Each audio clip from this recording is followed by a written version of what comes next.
For this video, we are covering two chapters in the book.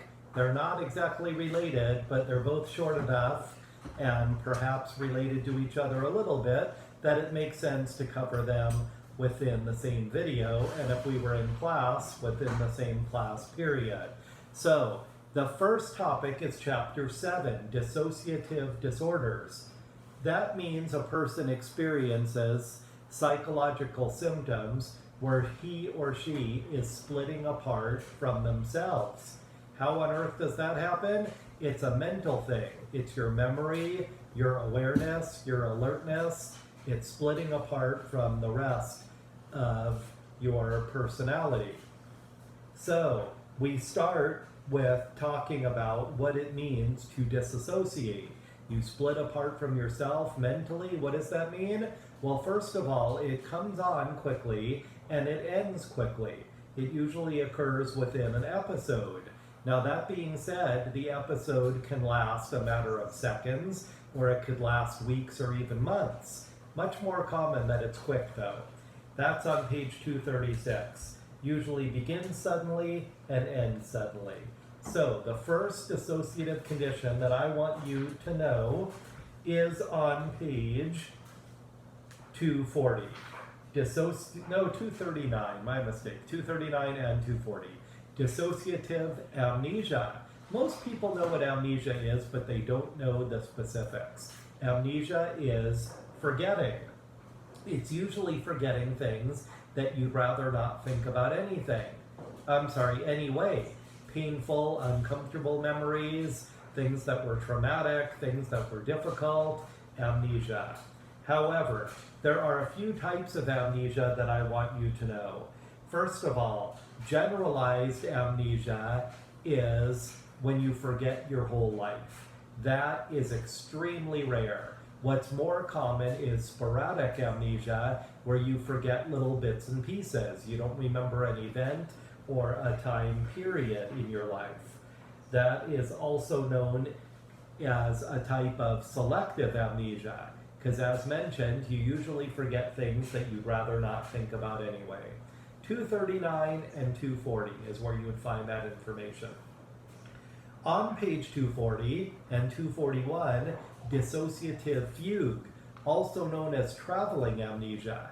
Something really traumatic happens, and the person will not only forget who they are, but they will travel somewhere else. So, your house burns down.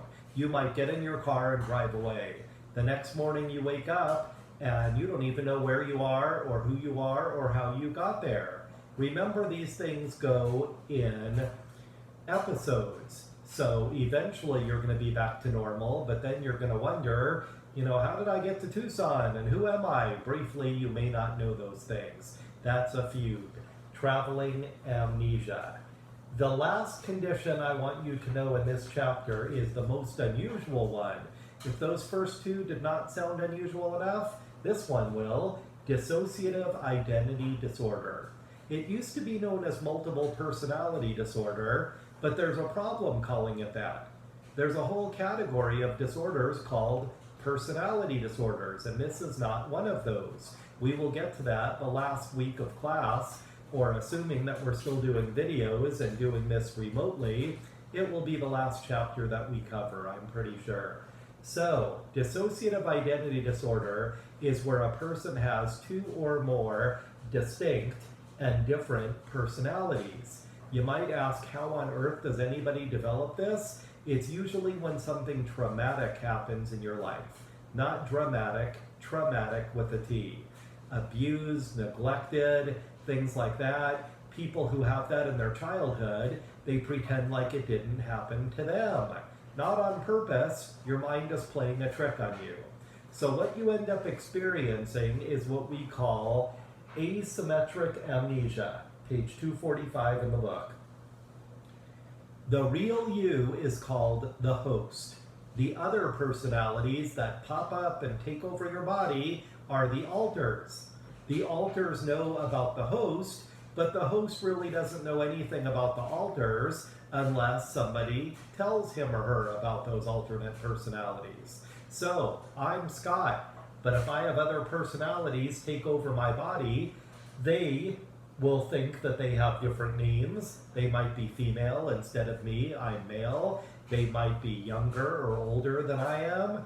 Very strange phenomenon that a different personality can take over your body, and with asymmetric amnesia, you don't even know that it's happening.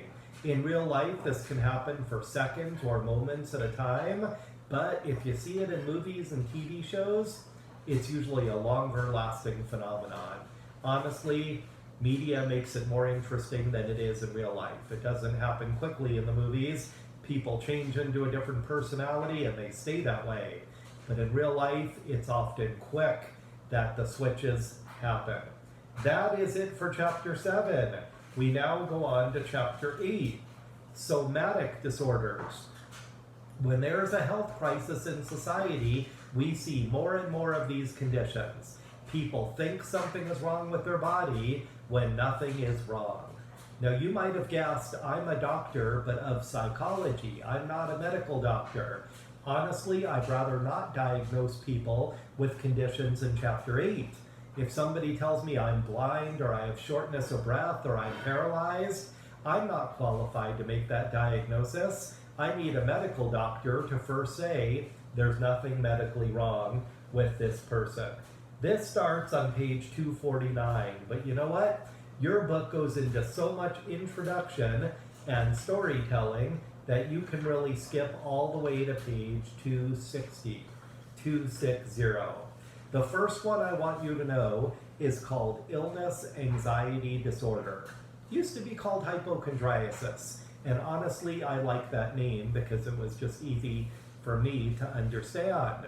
You constantly think that you're sick and dying if you have illness anxiety disorder, formerly known as hypochondriasis. So, little symptoms would mean big things.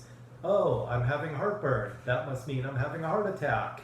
Oh, I have a headache today. That must mean a brain tumor.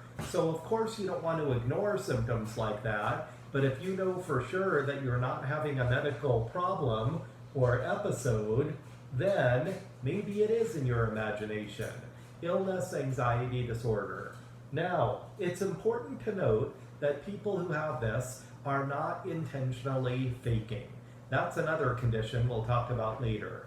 They really believe it. They have themselves convinced. You could go to a doctor and say, hey, I'm having this symptom, and your doctor says, you complained about that last week and the week before that. We can't do any more medical tests on you. The insurance would never cover it 3 or 4 times. And if somebody really has this condition, their response would be, I don't care. I'll pay for it myself. I'll do anything. They have themselves convinced. Now, there might be what we call a primary versus a secondary gain, where you're not doing it on purpose primarily, but maybe you do like the attention you get from the doctor or from your family because you're sick and you don't even realize it. Illness anxiety disorder, formerly known as hypochondriasis, page 260. Now, how does anybody get this condition? Usually when they were growing up and they were a little kid, there was someone around who was very, very sick. A terminally ill relative. Did one of the grandparents live with you? Did you have a family member who had some horrible health condition and maybe even died? That's usually in the background of someone who has illness anxiety disorder. One more thing to know. People with this condition, they're often attracted to healthcare fields. They want to be a doctor, a nurse, a physical therapist, and yes, even a psychologist, a PA perhaps. They want to do something, that's physician assistant, that is in the healthcare field.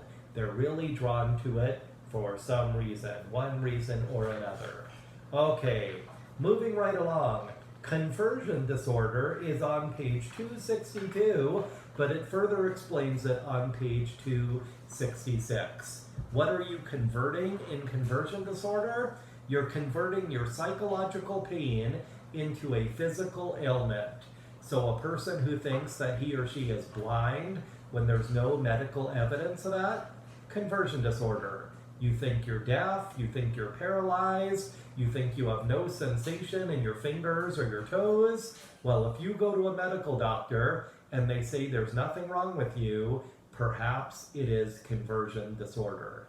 Now, page 266, there is a symptom that I want you to know of this called la belle indifference. French. Do you speak French? Neither do I, but I know this phrase. The beautiful not caring. That's what it means. It doesn't translate that well into English, but what it means is you have this blindness or deafness or perhaps paralysis, and you don't even seem to care. The beautiful indifference, la belle indifference. So imagine this. You're talking to one of your friends and you're next to each other really close, and all of a sudden your friend says, I'm blind, I can't see anything. And you're like, really? Aren't you upset? No, can you just help me stand up and, get to the front door and get to my car? And you were thinking, you're not going to drive anywhere, are you? The person doesn't seem to notice, well, seems to notice perhaps, but doesn't seem to care when they do notice. So that is conversion disorder, imagining a disability, but with la belle indifference is the most common symptom. Not always, but usually. They don't seem to care. Then we move on to page 268. Factitious disorder. I'm going to give you a little memory trick for the test. F for factitious, F for faking. That's all it means. You totally invent the symptoms because you want something. Remember we talked a moment ago about primary versus secondary gains? This is primary. You totally faking because you want money, you want something, you want to get out of a responsibility. Factitious disorder, faking. Now, factitious disorder imposed on another person is the last thing that we are going to talk about on this recording. This is better known as Munchausen syndrome. You force someone else to be sick or disabled, or you force them to fake, but that's not usually what's happening. Usually, you make someone else sick. Munchausen's disorder is what we are talking about. Eminem, you guys listen to him, the rapper. He had a song called Cleaning Out My Closet, and if we were in class together, I would be showing you part of that video where he actually uses the term about his mother, Munchausen syndrome. And if I showed you that video, that song would be in your head for the rest of the day. That's usually what happens. So that's called factitious disorder imposed on another, better known as Munchausen syndrome.